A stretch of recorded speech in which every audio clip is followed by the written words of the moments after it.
I'm joined by former Cork hurler Anthony Nash, who's on hand to launch AirGrid's timing sponsorship in Dublin today. AirGrid, Ireland's grid operator, is charged with delivering a cleaner energy future for Ireland and is now in its 7th year as the official timing partner of the GA. Anthony, great to have you along. This weekend, Cork against Waterford. Now, last weekend, Tipperary didn't travel to support their team against Limerick. Liam Cahill's calling on the home supporters to be there at Walsh Park. After the couple of performances that Cork have given, do you think the supporters are going to travel? Yeah, well, it's obviously more difficult going down there with the number of tickets allocated. It's going to be, I don't know how it's going to work. And especially Waterford people are starving to go to games, like especially with Liam Cahill down there and doing so well. I think they will. In fairness, Cork always follow the best they can. Look, it's obviously a difficult task to go down there, especially with Liam having the team the way they have. But I think they will. In fairness, when I was playing, even when we were having bad times, Cork supporters always rallied behind us. So hopefully they'll see it. But like the only thing, and on the flip side of that thing as well, genuine people may not be able to afford to do these things 4 or 5 weekends in a month either. Like every day you go to a match, it's over €100. Like if you have kids coming along and stuff like that as well. So there might be just reason for supporters. It's a very costly weekend, but I think they'll go on their numbers, all right, yeah. Yeah, so after the 2 performances at home to Limerick, I was there. It wasn't great, and as the second half went on, there was almost a murmuring around the stadium with the performance. Not great against Clare either, even though they did come back, to be fair. What are your thoughts heading into this game? Where do you think Cork are at? Yeah, look, obviously they're not in a good position after the 2 games, especially after the league final then as well. But look, they're not out of it. That's the key here. They have a chance to keep themselves alive. So, look, it's a brutal, look, we can cut the crap. Like, it's a tough game. Like, it's Walsh Park against a team that he just has absolutely chomping at the bit. And even I know they lost to Limerick, they still performed very well, like, and showed true hunger and determination. Like, and I know the Cork spectators and Cork players will be thinking the same, but it's a tough task. But it's not insurmountable. Like, I'm not going to say that that Cork can't win. Cork can win. Like, and I think if they do 1 or 2 little changes, I think it'll help their chances. But look, I'd hope to see a performance that they put in, because they had a great league. Like, that's the thing. That's kind of they got to the final last year. I thought they were kicking on the league, and then just unfortunately the last 3 games haven't gone the way that they've expected. But and throughout the Clare game, I thought they were coming. I thought they were coming. Just never got that break. Like, and the goals came too late, then, unfortunately. Yeah. What is it about? This topic about the physicality of the Cork team, and whether they like the dirty stuff and all that kind of stuff. Where are you at when it comes to that conversation? What would you say Limerick's strengths are? Like, game plan is brilliant. Their players athletically, they're so developed, probably a few years ahead of other teams. So their strengths are their physique, their athleticism, their power. But they also don't cough up possession easily. I mean, they're the best hurlers in the country. That's why they're so good. Do you truly believe that, though? Because, like, if you're talking about how they use the ball and the fact that they're smart enough to not do stick passes into trouble like he did to Darragh Fitzgibbon twice, giving him the ball when he's prone in the middle of the field, he gets hit like that. I don't necessarily think Limerick are better hurlers, like, stick work and stuff like that. That broke down against Tip at times. But I think they're smart with the ball and they use the hand pass at the right time. That's what I think. Well, I'd look at it and I'd say, like, that every one of those hurlers can give a 30-yard pass to hand. To me shows that their ability to do that, and they're the best at that. Like, you turn around, like, full back line, Barry Nash, Sean Finn, Mike Casey, they have no problem getting puck outs because they turn around, they zip that ball 30 yards. So they play. What I'm trying to get at is Limerick's strength is their physicality, their intensity, their turnovers. And they have loads of strengths, don't get me wrong.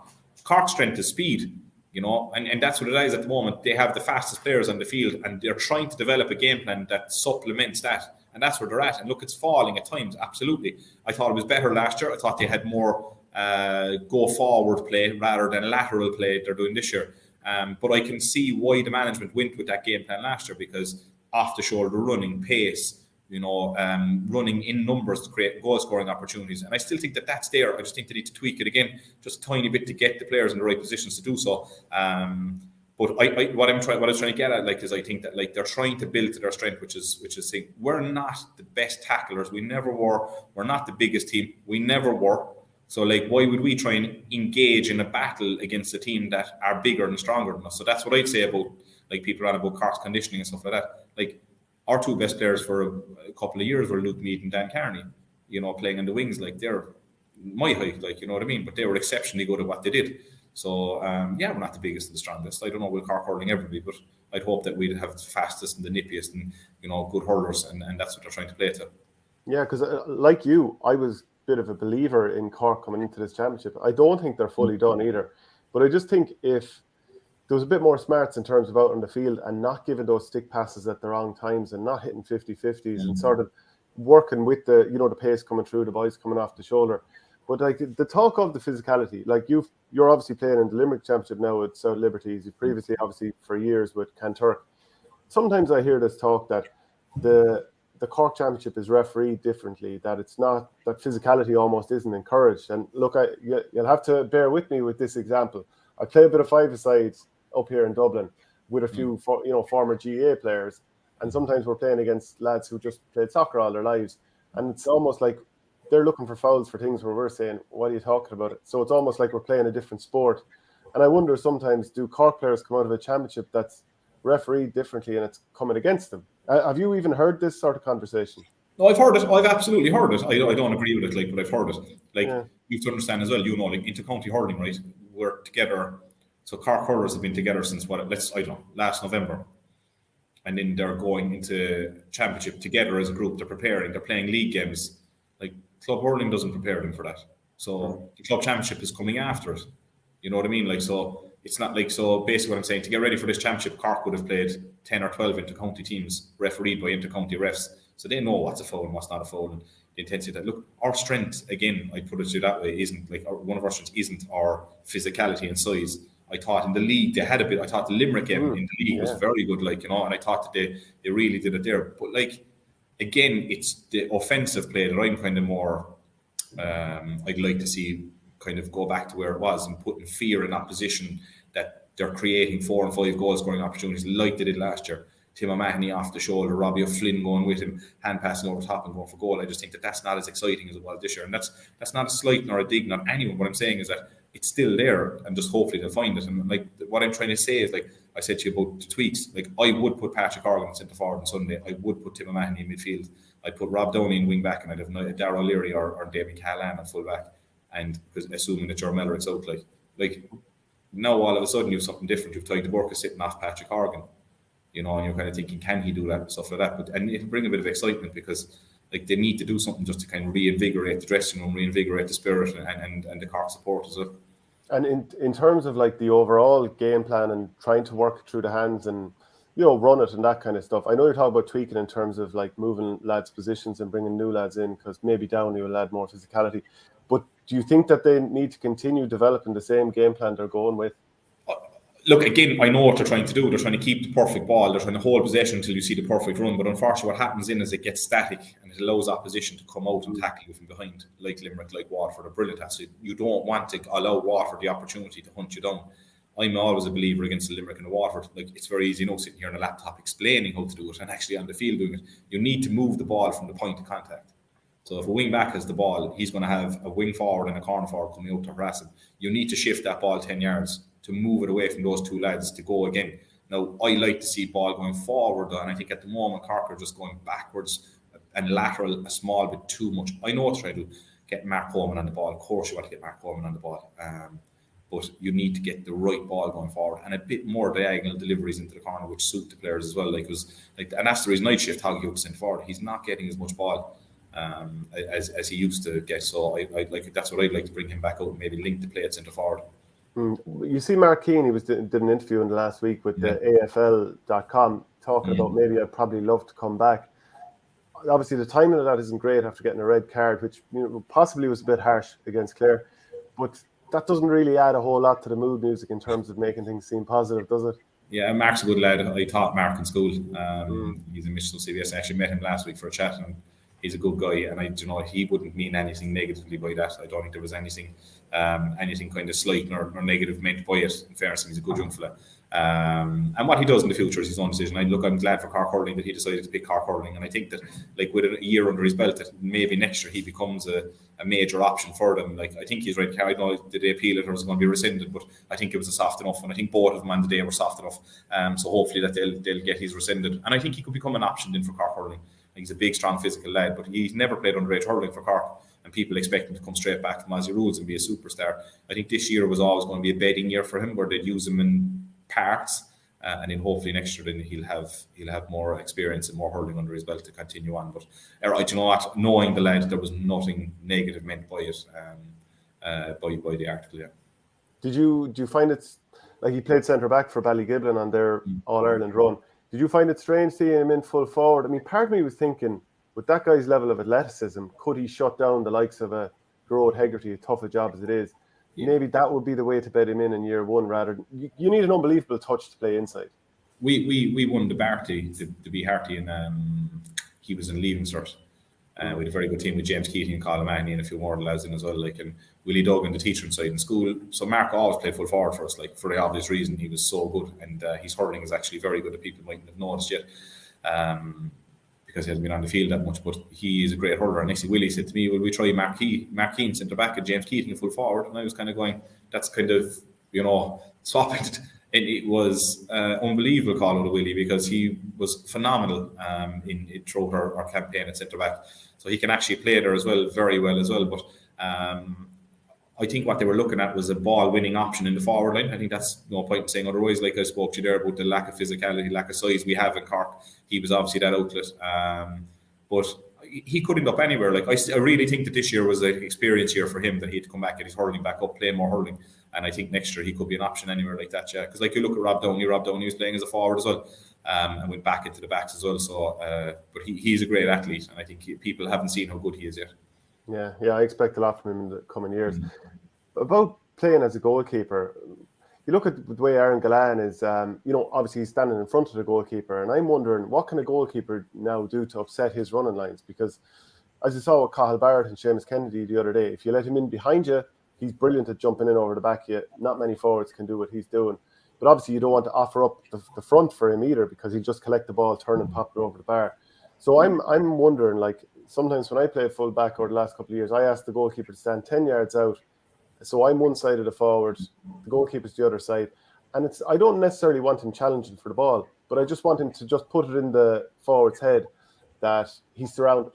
Whether he is or isn't, just make him feel like it. Can someone like Barry Hogan, or can Brian Hogan, or whatever goalkeeper comes up against Aaron Gillane, can they sort of be a decoy or stand in his running lane so that he can't just go across 8 yards out, that he's got an obstacle in his way? Yeah, I suppose it's a tricky one. He, like, on his day, he's unmarkable. Like, it was funny, we played him in that match in 18 in the semi-final. I think it was 18 or what other year. Yeah, 18, yeah. I don't know, but I know which game it was, sorry. Colin Spillane was marking him anyway, basically, and Colin was marking him from the front. And Aaron Gillane caught the ball twice, but luckily for us, he dropped his hurley and he kicked one off me and kicked the other one wider over the bar. And I said to him, you have to mark him from behind. He said, I can't. He won. I said, you have to mark him from behind, or he'll play your hurley and he'll catch the ball. So next high ball comes in, Colin marks him behind and caught it over Aaron Gillane. So like he is so dangerous at that kind of play the hand with the hurley, like he did to Cathal Barrett, and catch the ball. I don't know, he's brilliant at that. It's a fair point. You could try it. The only thing I suppose is that, like, look, as a goalie, it depends on the defender. If you like it and the goalie doesn't mind doing it, they're the characteristics of the person. Like, I know I used to play behind Owen Cadigan. He used to hate when I used to be outside him.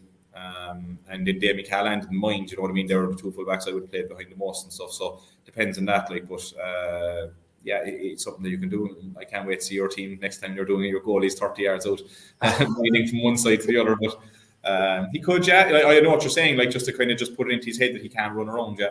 Yeah, I mean, look, the problem with that is so basically you're asking the goalie now to mark Aaron Gillane. Like, the goalies have enough in their place, so ye defenders get away with murder, like, so don't mind that. Like, we're going to be marking the full forward now as well as taking puck outs. Jesus, this is great. You just stand there stationary and puck the ball. It's like ball roll for you. That's all you have to do. I want to be a goalie until the day championship. No, I do think there's a day that like you could try that and it would work out a lot of times, and it would get in the forward's head. But it would never show on the score sheet. No one would ever say, Anthony Nash stopped a goal there today, just because you were in the forward's head. It'll go wrong once and everyone will say, this is a disaster. And that's what's happening at the moment with going back to goalkeepers. Like I was talking about, like, how many times have we seen a Brian Cody team go back to Owen Murphy? And remember the hand pass the last day, Paddy Deegan and Owen Murphy didn't come off the line. But I still think that they're doing the right thing. No, I'm not saying that you have to go backwards, but if the best option is to go back to your goalie so you can clear it long, well, that's the right way to do it. But, like, as you said, it goes wrong once, and next thing all of a sudden, that's it. No more, don't do it again. Like, and it's like the Gaelic football goalies during the league. were coming up the field, like, you know, and actually 1 or 2 lobs, and that was it, abandon it, you know. So, but yeah, look, I think there is things that we looked at, yeah. Yeah, and the reason I'd say it is because against Limerick, you can't afford to, you know, be looking to drop too many extra players back, because you need to cut them off at source. So that's why I'm thinking you've got a player who's not really involved in open play in terms of, I still wouldn't want him necessarily tackling. I just want him in the eye line and distracting and maybe just getting in the way. And that's what I'm thinking, like, what other ways would you look at trying to interrupt Limerick? And I'm not saying that they're unbeatable or anything like that, but you like, you were in the dressing room, you're trying to figure out a way to stop this machine or stop whoever the dominant team is. Yeah, look, you just need to have the perfect performance, that's it. And I've always said that, like Tipperary had a very good performance up until 55, 6 minutes, whatever it was the last day. You need a perfect performance for the 70 minutes against Limerick, because they have such talent, and you just hope that the likes of your Carl Barretts or whoever has the game of their lives on Aaron Gillan and Mark Motivate and stuff. And, you know, but then, as you said, like, you look at the potential forward line of, like I was saying there a while ago, like, if injuries come back fit, and if they decide to keep Kyle Hayes in the forward line, you have a half forward line of Tom Morrissey, Keane Lynch and Gerard Hegarty, a full forward line of Seamus Flanagan, Aaron Gillan and Kyle Hayes. Like, Jesus Christ. So, like, you're trying to mind them, you know, individually. Like, so it's a very difficult task. But yeah, look, I just think to stop Limerick, like, you need to try something, and you need to persist with it, and you need to play risky hurling, like, you know. You need to, like Barry Hogan the last day, I thought he was exceptional inside and goals. I thought he took on the riskier puck outs to the middle of the field and got him off well, like, you know, so which is needed, you know, to gain possession. But yeah, no, you're dead right in that one, yeah. Where do you see puck outs going? Do you think they can evolve much more from where they are? I think what has to happen against the likes of them, if you don't have natural ball winning half forwards, you have to hit the middle third. Like, it's a riskier puck out, like, obviously, but it has to happen. Teams are allowing full backlines to have the ball, and what you have to do to counteract that is, like Limerick do, you have to have 3 hurling cornerbacks that can strike that 30-yard pass. Like, the puck out's still a puck out when it goes to the cornerback. In my eyes, the second ball becomes the puck out. So, like, having the ability to hurt the team from deep and working through a system that allows that is the key to it there. Like, to be fair, like, it depends on your characters on the field too, like, isn't it? Like, as I said to you there, like, you're like Tom Morrissey, Keane Lynch, Gerard Hegarty with Kyle Hayes behind them, or Seamus Flanagan, Ryan Glenn. Like, Nicky Quaid can hit a one-on-one down top of them and win the ball, while the likes of us, we mightn't have that many natural ball winning forwards, so we have to develop something else in Cork, you know. So that's basically what it is. It depends on what the teams have, but you need a goalkeeper that's able to do like Barry did last day. In fairness, I thought he was very good. He picked off some super pockets, and like you said a while ago, it is going to go around for him, like, you know, but you have to persist with it, and you have to allow him the freedom without cascading him. Okay, well, look, brilliant stuff, Anthony. Great chatting to you, and hopefully we'll do it again soon.